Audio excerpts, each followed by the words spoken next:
Господа, значит, начитался я здесь мотивационных постов и понял, как на самом деле можно качественно сменить свою жизнь. Надо взять и сменить свою страховую компанию. Потому что ОСАГО — это, конечно, процедура обязательная, но не обязательно неудобная. Сейчас все объясню. Есть компания Тинькофф Страхование, и ОСАГО от нее — это полис технологичной компании. Проще говоря, Тинькофф вкладывает деньги в развитие сервиса, а не в розничные офисы. И в итоге получается так, что полис можно оформить прямо со своего телефона за 2 минуты, а если вдруг попали в ДТП, то решение о выплате можно получить уже за 2 дня, и при этом никуда ходить не надо. И естественно, если у вас вдруг возникнут какие-то вопросы, помощь можно получить в чатике круглосуточно, но если хотите позвонить, можно получить и по телефону. Важная фишка, что прямо сейчас действует акция, которую нельзя пропустить. Оформите полис по моим ссылочкам в описании и получите кэшбэк до 15% на полис ОСАГО, при условии, что у вас есть подписка Pro или премиум. А если у вас уже есть активный полис, то вот вам лайфхак, как выгодно приобрести следующий и сохранить цену. Купите ОСАГО сейчас и выберите месяц и число, с которого начнете использовать свой новый полис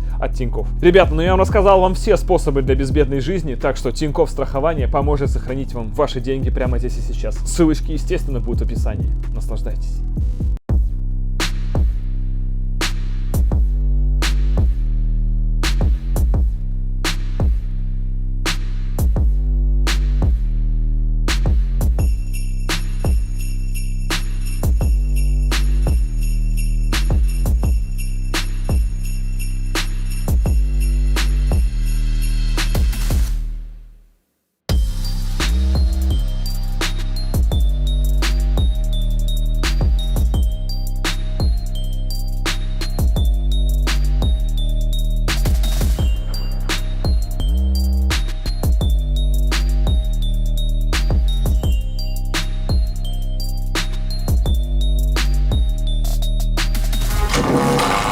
Будет авторские права или нет, интересно.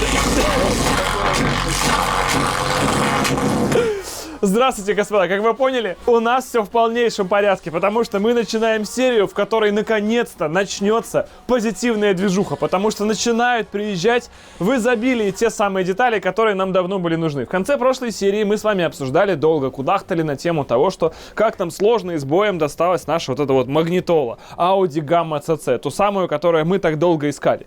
На ней был код, мы ее разлочили, 2500 рублей, все дела, но как я объяснял в конце предыдущей серии, от этой магнитолы по сути нужен фасад, потому что все остальное в ней на самом деле дрова. Это древняя транзисторная магнитола, которая в любом случае, как уже и говорилось, не может стоить ни 40, ни 25, ни 15, ни даже 10 тысяч рублей. Ну потому что натурально это дрова. Для современного, конечно, мира в 94-м, в 91-м там каком-нибудь году, да, это было ничего. Между прочим, в ней, кстати, даже есть зависимость громкости от скорости. У нее есть специальный выход, он здесь называется ГА, который выходит на спидометр, вот здесь в распиновке написано.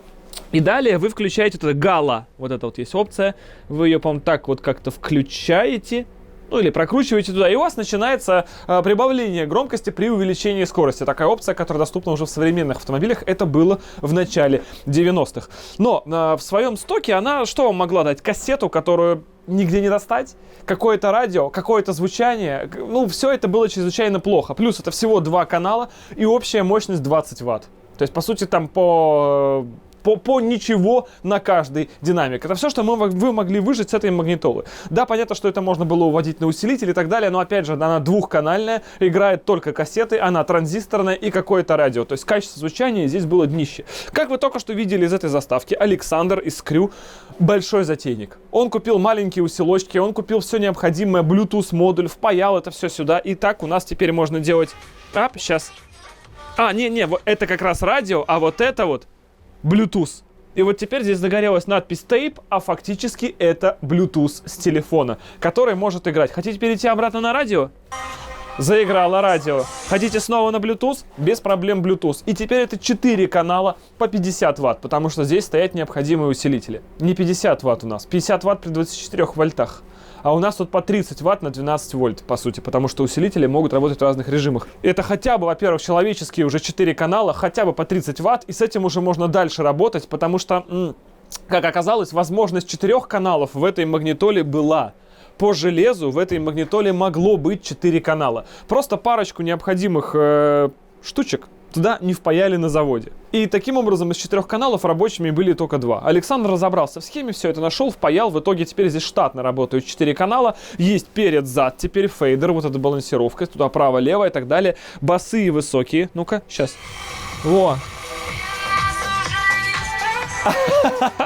Обалдеть. Это вот была антенка. Сейчас, секунду.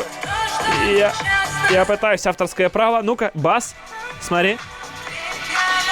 Высокие. Басы. А можно еще потянуть на себя и это фейдер перед-зад. То есть все реально работает. Это, конечно, прикол. И при этом у нас абсолютно внешне штатная магнитола. Саму шторку кассеты просто заблочили, чтобы туда монетки не упали, ничего, потому что там открытые контакты, даже лаком не залиты и так далее. Но у нас теперь есть все необходимые фишки. Современное, качественное звучание, потому что стоят современные уже полупроводниковые, соответственно, усилители, господи, заговариваюсь. У нас есть Bluetooth, то есть с вашего телефончика все будет работать. И даже будут, наверное, у него треки переключаться. Короче, ребята, это полный кайф на абсолютно штатной морде, штатной громкости, переключением, выключением ее и так далее, и так далее, и так далее. Ну-ка, щелк, и она вырубилась. Но это же кайф. И, естественно, этого нельзя было купить за большие деньги. Очень много вопросов было ваших в личку, как это сделать на Lexus, как это сделать на Subaru, как это сделать на штатной голове. Не знаю, будет Александр этим заниматься, но, как всегда, ссылка на директ, ребята, из Крю, естественно, будет в описании под этим видео. Мы движемся дальше, потому что ништяки продолжают приезжать, и они офигенные. Сейчас я вам еще покажу. В пакетике, причем именно главное. Пакетик был здесь, и она здесь сидела. Пришел Миша, отобрал пакетик, положил в другое место, а она забралась в него. То есть Ветоши важно сидеть внутри пакетика было. Да садись ты нормально внутрь. Садись! Нам нужен антураж. Все, отдыхай.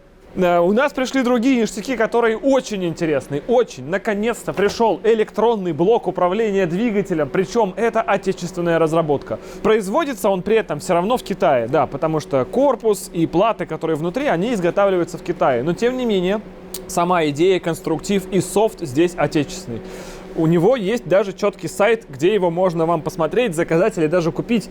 pacmansoft.ru. Вот такая штука, и, ну, ссылка, наверное, будет в описании в любом случае. Мы позвонили перед этим выпуском, мы хотели отблагодарить ребят за то, что они нас ведут с этим блоком управления, говорят, как, что делать, тюнинговать, настроить, все подскажут. То есть, покупая этот блок, еще нам дали какую-то поддержку вместе с этим, чтобы мы понимали, что делать.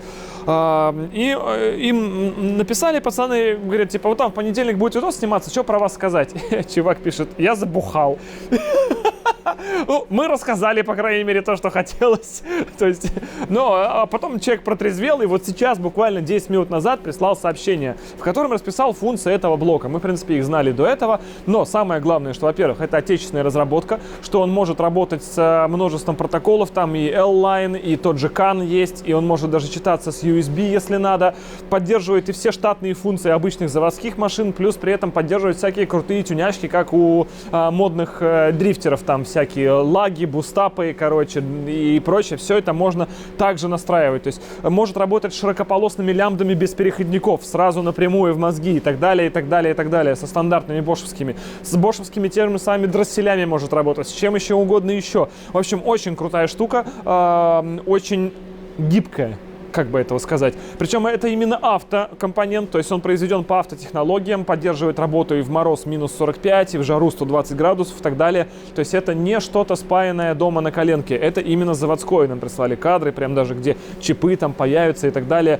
Все это очень приятно. И главное, отличный функционал, отлично читается, может перепрошиваться. Ребята при этом самое главное на связи, то есть есть поддержка. И мы на этот электронный блок управления очень сильно рассчитываем. Он уже полностью современный, и самое главное, захотим с ним какой-нибудь там попкорн сделать, да, или, допустим, господи, антилак, да, без проблем делаем все это, все поддерживается, очень круто. Помимо этого, вы посмотрите, какая красота. Теперь у нас будет вот такая последняя часть трансмиссии. Это все новые гранаты и новые палки. Вот в этом прикол. Ну, вернее, палки не новые, палки частично наши, частично бэушные, как новые, а гранаты все новые. То есть больше никакого треска, ни хруста, ни каких-то там проблем с нагрузками быть не может. Если даже болты ступичные даже есть новые, вы посмотрите. Для сравнения, зачем мы это меняли, у нас есть старые палки. Вы посмотрите, какие зубы. какие зубы. То есть этого хватило бы вот на чуть-чуть. Они уже слизаны, они уже очень хотели домой. Поэтому, поскольку мы имеем такую возможность сейчас, будучи стоя у разобранной полностью машины, эти палки менять. Причем это же внутренние шлицы, да, с ними все в порядке. Да. А вот внешние, которые у колеса, у гранаты вернее, им вообще хана. Все вот это вот, короче, послизывало. Пару раз стартанул и... Ну, на новой мощности, да, это бы, наверное, не сработало совсем. Поэтому у нас палки, которые были старые, просто восстановлены, покрашены, а остальные куплены в состоянии как новые, плюс новенькие гранаты. Посмотрите, то есть вот все вот эти болтики, гаечки, пластиночки, все будет абсолютно новым. До сих пор я в каждой серии вам про это рассказываю, и на самом деле даже вот не верится. Такие бывают вообще машины? Но будут точно. Да, одна. Я таких машин еще не видел. В видеороликах американских бывает, но теперь это будет здесь, в России, когда машина собрана заново, из новых деталей. АБС, ну, про АБС я нам даже не рассказываю, по-моему, где-то здесь лежит. Погоди, я его здесь видел. Вот он лежит, да. Я этот АБС уже знаю, просто, знаете, просто лежит какая-то куча деталей, я уже заранее знаю, о, это мое. Потому что такой же АБС у нас уже стоит на Passat, такой же АБС у нас стоит, собственно, на УАЗике антигелике. Это АБС от Нивы, от Chevrolet Nive, по сути, неважно от чего, это бошевский блок АБС, который при этом поддерживает даже стабилизацию, если на него еще датчиков побольше поднавесить. Он читается по ошибкам, его можно диагностить и так далее. В общем, это супер штука, и ребята с ней уже работают очень давно. Да, не проблема. Вот Саня с ней и как раз сейчас и работает. Да. У Сани работа, ему некогда вот эти вот. Да. Спасибо. Да, и пошел его перепрошивать сразу. Но и это еще далеко не все, господа. Мы продолжаем продолжать.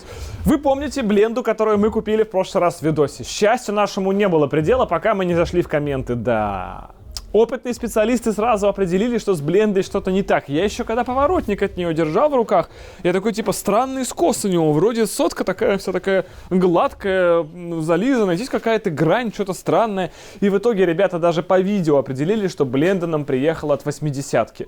Так произошло случайно, даже продавец не знал, что это бленда именно от 80-ки. И он предложил нам чуть ли ее вообще не подарить, потому что доставка из Казахстана стоила там 4 с чем-то тысячи или, по-моему, даже 6 тысяч, плюс отправлять его обратно, и того стоимость этой бленды, в общем-то, по сути, уже получается такая, что ее отправлять обратно нереально. Но, на самом деле, мы сделаем проще. Аккаунт, опять же, ребята из Crew будет в описании. Если кому нужна бленда на 80-ку, на Audi Hella Black, она в продаже. Мы ее купили за 18 тысяч, но она уже в России, естественно, теперь ее не нужно ждать из Казахстана. Это такая же редкая вещь, как на Audi 100. Если что, можем продать кому-то из вас за те же самые 18 тысяч, честно. За что купили, зато продаем. Ну, просто, чтобы не отправлять ее обратно, не заставлять человека вернуть деньги. И потом косяк, я считаю, косяк обоюдный, потому что, да, человек не знал, что она от 80-ки, но мы, по идее, тоже могли по видео увидеть эти грани, потому что, когда я взял ее в руки, что-то же у меня мелькнуло в голове, да, тогда я подумал, что просто, ну, кажется, это радость была. Но, тем не менее, в общем, к чему это? Что куплю бленду от сотки, Hella Black ищется по-прежнему. Вроде как почти нашлась в том же Казахстане, только уже за 25 тысяч рублей. Настоящая бленда от Эски Hella Black, причем в состоянии лучше, чем та, которая приехала от 80-ки, но она...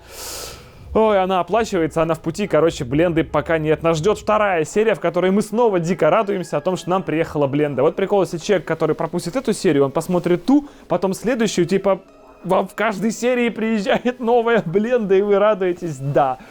Такого, конечно, у нас не было давно прикола, но это не та бленда. Движемся дальше.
И у нас наконец-то много движухи по кузовне. Ну, вернее, ее было много всегда, но теперь она просто уже видна невооруженным глазом, потому что у нас стали кузовные панели выкладываться, ремонтироваться. Из них, кстати, несмотря на то, что даже, помните, мы, по-моему, во второй или в третьей серии мы купили вот эти идеальные двери. Но ребята решили, что нет ничего более идеального, чем сделанное своими руками, и даже двери зашкуриваются заново.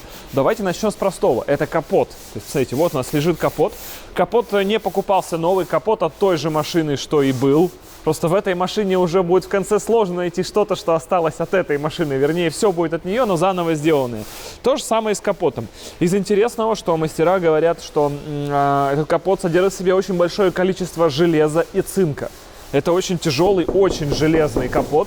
Его можно без проблем долго запиливать, вышкуривать. И вот эти остатки серые, это остатки былого цинка. То есть у современных машин столько цинка нет, и даже сколько его не обдираем, все равно, как видите, кусочками остается. И потом может реагировать со шпаклевкой. Через это еще будет специальный слой, который все это разделяет. И даже несмотря на то, что капот был почти идеальным, ну, по нашим меркам, да, по меркам вот некроводов, машин, которые покупаются по низу рынка, капот был очень неплохой.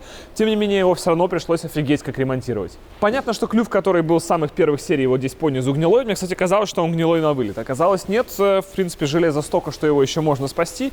И послабленные места, где очень много сняли железа, сверху армируются у нас эпоксидочкой чуть-чуть. Получается, что эпоксидка как бы армирует этот слой и возвращает утраченную толщину металла. Также есть болезнь у этих капотов. Вот эта кромка здесь. Капот имеет такое положение, что здесь завальцовка и кромка. И в этом месте в любую сырую погоду здесь всегда стоит капля. Поэтому вот этот край капота был развальцован, заменена часть железа и завальцован обратно, и также проармирован эпоксидкой. В этом месте вот с этой части капота еще даже видна сварка, потому что здесь еще эпоксидку не нанесли, поэтому вот, собственно, точки сварки, они остались. То есть, видите, даже в таких мелочах в капоте приходится все делать, чтобы он пожил подольше. Если этого не делать, то получается, что мы имеем нетривиальный риск. Сейчас это все отрыгнет стопудово. Нетривиальный риск того, что это просто через 1,5 года пойдет прахом. Также смотрите, как это выглядит здесь. То есть ничего живого не остается. Видите, всякие микроточечки, вот это усиление. Где-то тут еще это было, вот здесь все вот это вот проводится обязательно. В районе завальцовок очень тщательное внимание всему оказывается, чтобы нигде никакой кусочек ржавчины не ускользнул. Видите, все критичные места вот здесь вот все тщательно прям вышкуривается. Ну и где надо, естественно, заново проваривается, чтобы все было плотно. И так с каждыми деталями. То есть это вот только капот, сколько по нему было работы, и еще, естественно, работа в процессе. И то же самое у нас происходит по дверям. Смотрите, двери, вот они. Они же у нас были покрашены и практически идеальные, да? Казалось бы, ничего делать с ними не надо. Однако ребята решили проверить эту теорию. Двери действительно были в неплохом состоянии, но краску всю полностью содрали. И, как они сказали, поверхность при этом была все равно не идеально ровная. То есть, если красить прям вот на все бабки, то надо все равно все перешкурить и протянуть заново шпаклей, чтобы оно уже было точно как с завода. Плюс по низам дверей, чуть ли не с завода, применяется лужение. Вот этот низ дверей, он был с оловом даже чуть-чуть. И опять же здесь была куча цинка и всего. Это все, поскольку двери уже не новые, они были ремонтченные, все равно все сняли. Вся поверхность опять же стала чуть кривая, опять же чуть тоньше. Поэтому снова здесь прошли эпоксидкой. Можно было сделать оловом, но ребята сказали, им очень неудобно обводить вот эти вот маленькие штыри, которые служат креплением для такой резинового обвеса по низу дверей. У Audi сотки есть традиционного. Поэтому, чтобы сюда лучше все это завести, все-таки сделали эпоксидочку и протянули все заново шпаклевкой, и теперь это будет все идеально ровно. Плюс, естественно, не переживайте, все это после покраса обязательно поедет в лютейший антикор. Максимальный. Все будет пролито просто килотоннами какой-нибудь злющей химии, чтобы избежать попадания кислорода в скрытые полости. Крылья, которые были куплены сначала плохие, потом куплены вот эти вот получше, все равно оказались, естественно, с многочисленными следами ремонта. Я это сейчас лучше не буду трогать, только-только вот шпаклю положили, вот начали ее запиливать. Чем выражаются следы ремонта предыдущего? В том, что вот в этих вот местах, вот здесь вот на уголочках, вот на этом уголочке, вот на этом уголочке, по-моему, говорили, где-то вот здесь вот были заломы. То есть это когда идет металл, трещина, и потом идет металл дальше. Ребята все это подварили, все это устранили, все это зашпаклевали, потом еще будут протравливать еще раз. Вся завальцовка вот здесь вот по арке также была, естественно, просто развернута и свернута обратно, чтобы достать оттуда из всех самых скрытых полостей ржавчину, если она там была, а она там, естественно, была за столько лет, все-таки это середина 90-х, по-другому быть не может. Сейчас все это зашпаклевывается, выводится, и, естественно, потом после покраски, как я говорил, еще изнутри просто вот с 2 пальца слоем вот битума какого-нибудь заливается, чтобы исключить попадание кислорода. Потому что даже если ржавчина чуть-чуть осталась, и у нее есть доступ к кислороду, она будет расти. Даже если какая-то вот там, знаете, точечка ржавчины была, ее со всех сторон залили всей химией, и больше кислорода нет, процесс окисления идти без кислорода не может. Таким образом, эта точечка всегда будет оставаться такой, и дальше краска не всплывет и ничего. Очень интересно, кстати, будет проверить, потому что мы сейчас столько всего этого рассказываем. Да, так все хвалим, как все качественно, но, сами понимаете, без честного отзыва по прошествии нескольких лет, естественно, все это не сработает. Но благо, эта машина остается у меня. Так что мы с вами еще будем с течением лет наблюдать, как это все происходит. Ну, плюс у этой машины все-таки будет счастливая жизнь. Я думаю, она не будет ездить по соли, зимой, в дождь, в грязь и слякоть. Эта машинка будет выходного дня и видеть только хорошую, замечательную погоду, плюс редкие летние дождики, если она в них попадет. Так что мне кажется, что это все уже точно на века. Ну и самое главное изменение у нас все-таки происходит уже с кузовом, потому что кузов встал на кантователь, и там появились полы. По нашему классному кузову изменений огромное количество, тех, которые мы можем прям вам показать. То есть, потому что у нас просто начинает появляться элементарно пол. Те самые точки, которые мы с вами видели предыдущие 2-3 серии в виде звездного неба, все. Причем ребята заморачиваются настолько, что они просто выштамповывают, ну, естественно, ровно по форме кузова так, как это было. То есть ремонтная вставка, она целиком повторяет прежний профиль кузова с его ребрами, изгибами, какими-то моментами и так далее. То есть уже больше нет звездного неба в ногах пассажира, нету звездного неба в ногах водителя. Причем куски, естественно, как это и предполагалось с самого начала, приходится брать огромные, потому что звездное небо здесь, а тонкий металл вокруг него, он тонкий вот на таком расстоянии. В итоге вы практически половину полов все заново формируете из металла, из чистых листов. Поэтому получается вот такая штука. Но очень приятно, конечно, было бы, знаете, найти какие-нибудь ванны полов целые, вот варить целиком новые по швам. Но, к сожалению, мы искали много доноров, очень много доноров посмотрели, обзвонили всех, кого могли. В итоге примерно таких штук мы никак и не нашли. Остаются еще небольшие элементы в виде, вот, собственно, видите, замятый пол, но он обведен, то есть будет эту вмятину просто убирать. Этот кусок уже также поменен, просто еще швы не зачищены и так далее, и так далее. Если мы берем эту сторону, которая внизу, она уже практически вся готова. То есть помимо этого есть еще вариантики, например, которые, ну, совсем нам с вами незаметны, да, и даже можно, грубо говоря, мимо них пройти и ничего про это не сказать. Однако вот здесь вот есть сварочка, потому что вот в этом месте, вот там вот усилитель, под соединением усилителей, где лист на лист попадает, вот тут вот была непосредственно гниль и ржавчинка. Поэтому это пришлось что? Сверлить, расшивать, там зачищать, наваривать недостающие, обратно соединять, сваривать точкой. И вот это вот все, оно собирает, ну, как я и говорил, уже просто тысячи часов. Вот так же здесь. У нас есть вот здесь со стороны салона есть небольшой усилитель, видимо, то есть что-то здесь висело. И в этом месте металл послабило, поэтому вот такого немножко уголочка не стало, или он стал с большим количеством дырочек, опять же в решето. Пришлось вырезать заново, формировать загиб, вот здесь эту выштамповку, все это выстукивать, все это сюда приваривать. Плюс есть момент, вот с вашей стороны не видно, вот, вот видно как раз с вашей стороны. Вот просто вот такой кусочек, как вы видите. И он опять же поврежден, потому что здесь есть, видимо, был небольшой удар, и усилитель отошел от того металла. И одна точка, которая была сварная по заводу, она послабла. Между этим всем там, опять же, набралась ржавчина, она там 100% есть. И будет гнить. Поэтому это все будет вот так вот выпиливаться, рассоединяться два листа металла, делается ремонтное, а обратно соединяться, точкой свариваться и уже запиливаться, чтобы это было красиво. Вот на такие, допустим, 2-3 точки может уйти пару-тройку дней. Вот просто вот этот моментик. Вот если вот здесь ребята не пометили, все, точно не расковыряли, не посмотрели, что коррозия чуть ли уже не сквозная через два листа, мы бы с вами, ну, я бы лично своим глазом не заметил. Однако дефект есть, и он будет устраняться. Это, конечно, космос. Вот здесь еще вот это, опять же, скорее всего, просто будет вот так винк-винк вырезано и вставлено новое. Сколько мы с вами раз говорили, да, что рамка лобоваша живая, да, когда мы сняли лобаш, я говорил, смотрите, как классно, вот она краска. Даже краска была, и под краской ничего не было видно, потому что было два слоя краски. Машина же была белая изначально, это видно вот Ну здесь, вот отсюда это видно. Потом она стала черная. И в итоге, когда лаваш сняли, оказалось, что просто все идеально. Однако нет, даже здесь есть чем заняться. И вот здесь вот уже коррозия, прям критично. Сюда шпакли же не будешь валить. Если уж делать на таком уровне, грубо говоря, как у нас, то это надо вырезать и делать заново.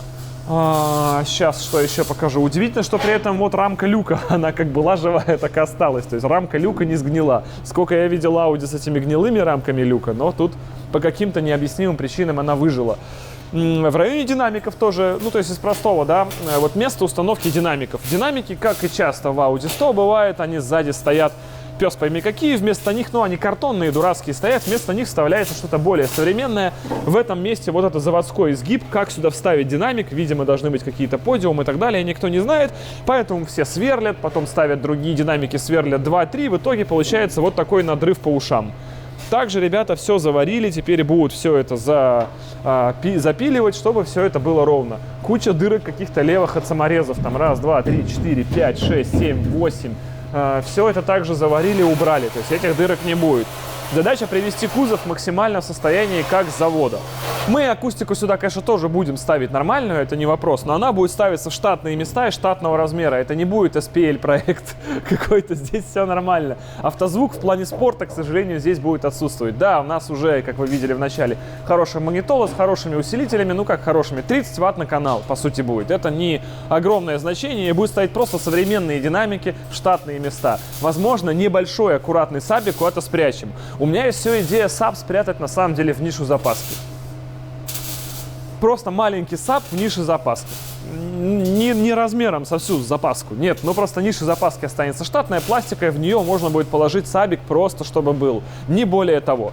И с той стороны, где вот у нас сейчас как раз проводятся работы, очень много интересного. То есть обратите внимание, что у нас есть заплатки, которые появились, допустим, 1 и 2. Как вы видите по торчащим оттуда шпилькам, то есть это закладные шпильки под крепление сидений. Это у нас водительская, то пассажирская.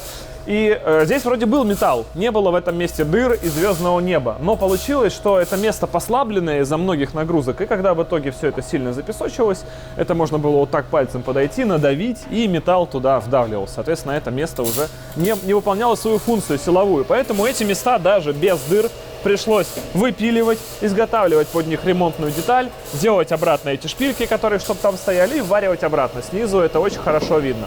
Также видно, как здесь ребята обходили лонжерон. Лонжерон целый, металл, который на днище с той стороны прогнил. Соответственно, его пришлось восстанавливать. Вот эти все загнутые места, например, тоже, видите, здесь этого всего не было, пришлось восстанавливать. Как мы видим, хвост порога, он вроде как и присутствует, но его постигнет судьба топорога такая же, как с той стороны мы видели это в прошлой серии. Есть надпилы, как это будет все абсолютно спилено и заново абсолютно выстучен новая часть порога. Как реставрируется порог в задней части? Смотрите, он вырезается вот так глобально для того, чтобы посмотреть, есть ли под ним поддомкратник. Вот это вот здесь стоит, мы видим, как порог выглядит внутри, наконец-то.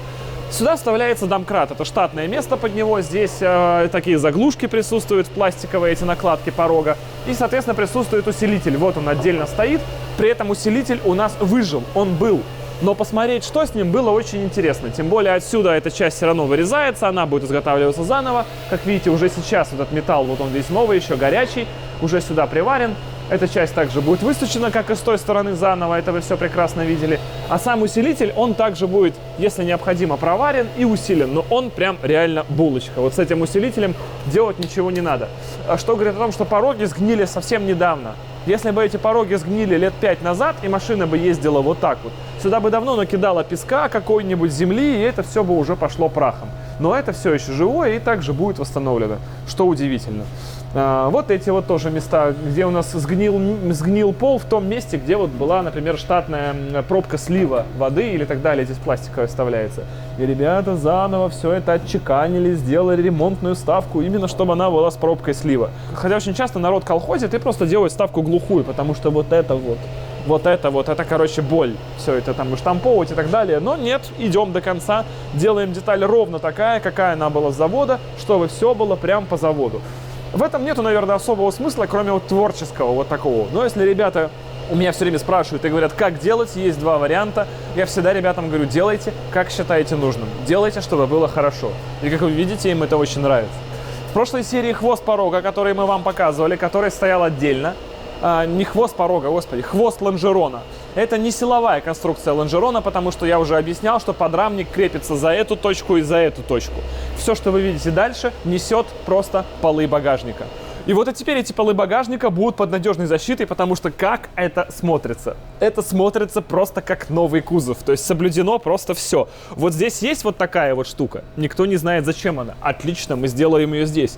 Нам до сих пор, честно, всем не очень понятно, зачем этот хвост. Вот он оригинальный, родной. Да, понятно, что, ну, это не он тщательно изменен, потому что эта часть хвоста старая осталась, а сам вот этот стакан, он новый, как и здесь. И мы до сих пор не можем понять, зачем он и что на него крепится, потому что даже с завода, и мы посмотрели все фотографии, картинки, я тоже искал материалы, за него ничего не крепится, потому что здесь еще ниша запаски вот так выступает, а подрамник уже кончается тут.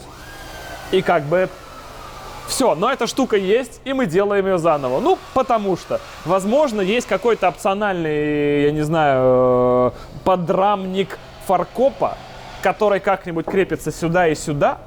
И у нас теперь, кстати, поскольку появились хвосты, машину хоть можно поставить на кантователь, потому что кантователь-то держит кузов за эти самые хвосты лонжеронов, которых раньше не было. Тот был вывернут и стоял не по геометрии и уже отваливался.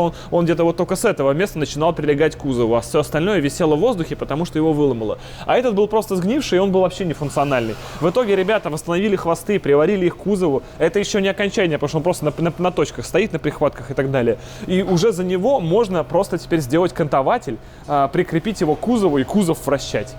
То есть кузов начинает становиться быть похожим на кузов, при том, что он был еще далеко не самый мертвый. И сколько с ним все равно работает? Мы уже, получается, 4-ю неделю в кузовне, по-моему. Я не помню, какого мы начали, честно говоря. По-моему, 4-ю, да? Если у нас 6-я серия, правильно, это 6-я серия, и в конце 2-й мы зашли в кузовню. Мы с вами уже месяц в кузовне. И это очень быстрый темп.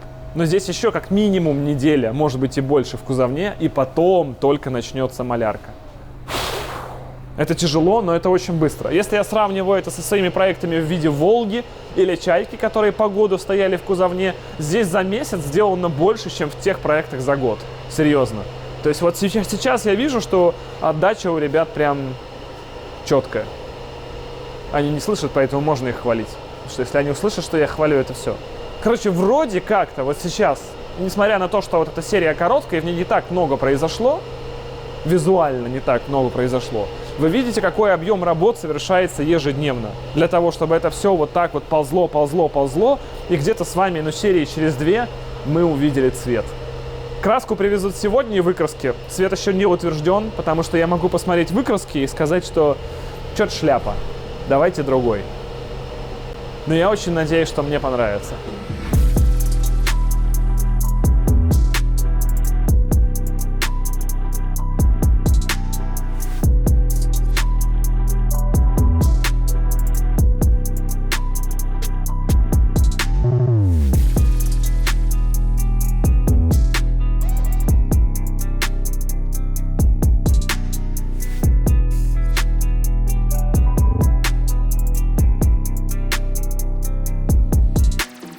Из простых мелочей, например, это крышка багажника. Она вроде есть и вроде вся такая классная. Смотрите, стоит здорово, досталась нам с машиной. Да, необходимо отремонтировать. Есть немного шпаклей, но если вот смотреть с моей стороны, вот отсюда, мы имеем вот эту кромку. И ее нет вообще. То есть уже настолько там ржавчина, что кромку пошло ржавчиной разворачивать. Итого мы получаем, что у нас нет всей нижней части крышки багажника. Если мы за восстановление порогов рубились, и в этом был смысл, потому что порогов не было, их не найти физически. Те же передние крылья восстанавливать капец какой имеет смысл, потому что этих передних крыльев не найти никак. И даже если они совсем мертвые, есть смысл вложиться еще в их цену, в их восстановление. И тогда получить нормальные крылья. То с крышками багажника вопросов никаких. Это обычная крышка багажника от обычной Audi 100, A6. И, соответственно, их валом, они в наличии стоят там 4-5 тысяч рублей, и ее проще купить новую. Но с этой машиной, на удивление, вот кроме дверей и крышки багажника, ничего от обычной сотки нам пока не подошло. Все остальное эсочное. То есть это крылья, капот, бампер. Бампера мы пока так еще не нашли. И еще очень много всего. Давайте в конце о неудачах. Из того, что нам до сих пор не удается найти никак, это подвеска. Подвеска с занижением минус 30, там хотя бы, или там минус 20 даже, не найти. Вы накидали много ссылок, спасибо вам за это огромное, но эти ссылки все не живые. Фактически ничего пока что привести мы не можем. Ни Эйбах, ни Бильштайн, ни еще много чего. Многие говорят просто, да, вариантов куча и перечисляют бренды. Да, это здорово, спасибо, мы все варианты обзваниваем. Ярослав провел на телефоне такое количество времени, что просто не описать. Но по факту пока что подвески нет. Ни амортизаторов, ни пружин. Только что-то там, где-то там на площадках объявлений бэушное. Возможно, да. Скорее всего, это вариант нас, который ждет, потому что времени у нас еще по малярке, если судить, недели 3 точно. Это есть. Я до сих пор так и не договорился с человеком из Казахстана о бампере, потому что бампер вроде есть, человек готов его отправить, пишет: Костян, забери, а я что-то весь замотался, поэтому бампера еще в конечном итоге тоже так и нет. Но он будет, это скорее всего так, условно. Я еще не выбрал диски. Потому что многие говорят, что поставь там какие-нибудь ББСы, там, барбеты, еще очень много чего говорят, но дисков я, походу, так еще и не выбрал. Проблемы с тканью. В этой серии еще должна быть уже все-таки начиналась перешивка салона. Вот прямо здесь, вместо финалки, должна быть сейчас перешивка салона. Но мы взяли тестовый образец ткани в прошлой серии, напечатали на нем надпись Quattro, вы все это прекрасно видели. А потом оказалось, что вся остальная ткань, которая есть у поставщика, бракованная. Этой ткани в итоге больше нет. Поэтому перезаказали ткань на другую. Сейчас придет другая. Подойдет она нам или нет, непонятно. Но это оп и минус неделя. Просто мы вот так все уже были готовы показывать вам перетяжку салона и ушли еще на 1 неделю. Просто на ровном месте, потому что возникло недопонимание, и поставщик нам не привез ту ткань, которая должна была быть. А новая едет. И какие-то еще вот такие вот штуки, короче, которые нас откидывают назад, знаете, ну, плюс неделька. Хлоп, где-то какой-то косячок и плюс неделька, плюс неделька. Мотор должен был еще собраться на этой неделе уже на Audi. Турбо уже почти приехала.